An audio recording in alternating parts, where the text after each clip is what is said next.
গাজীপুর একটি শিল্পনগরী এবং এখানে আপনারা জানেন যে বিপুল সংখ্যক ভাসমান মানুষ বসবাস করে। আমাদের গাজীপুরের বাংলাদেশের 64 জেলার মানুষই বসবাস করে বলা যায়। এবং আমাদের মাননীয় প্রধানমন্ত্রী অত্যন্ত গুরুত্ব দিচ্ছেন এই ব্যাপারটাকে, যেন আমাদের ঈদে ঘরমুখী মানুষ নির্বিঘ্নে নিরাপদে তারা যেন ঘরে ফিরতে পারেন এবং ঈদটা যেন পরিবারের সাথে আনন্দে উদ্দীপনার মাধ্যমে করতে পারেন।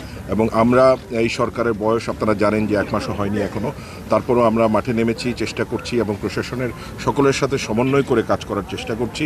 এখানে যে রাস্তাঘাটে আমাদের অবৈধ দখলগুলো আছে সেটা জানেন যে আমরা গতকালকে অভিযান চালিয়েছি, সেখানে পুলিশ কাজ করছে এবং বিভিন্ন পয়েন্ট থেকে অবৈধ দখলমুক্ত করার জন্য ফুটপাথগুলো এবং রাস্তার দুই পারে যে আপনার যত্রতত্র গাড়ি পার্কিং হয়, তো সেটা যেন আমরা ঢাকা ময়মনসিংহ হাইওয়েটা, এটা আপনারা জানেন যে গেটওয়ে উত্তরবঙ্গের সাথে, সে কারণে এই জায়গাটা ক্লিয়ার করা আমাদের অত্যন্ত প্রয়োজন।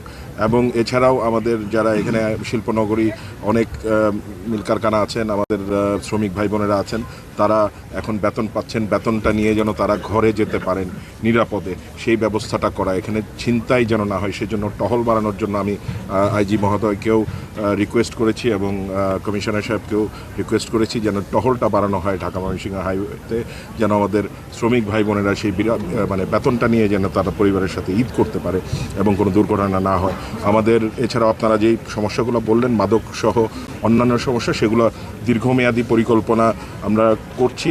কিছু আমরা স্বল্পমেয়াদী প্ল্যানিং নিয়েছি এবং কিছু দীর্ঘমেয়াদী, সেটা আমরা আমাদের মাননীয় প্রধানমন্ত্রী ইতিমধ্যে ঘোষণা করেছেন যে মাদক এবং চাঁদাবাজি ছিনতাইয়ের ব্যাপারে জিরো টলারেন্স, সেই লক্ষ্যে আমরা কাজ করছি ইনশাআল্লাহ।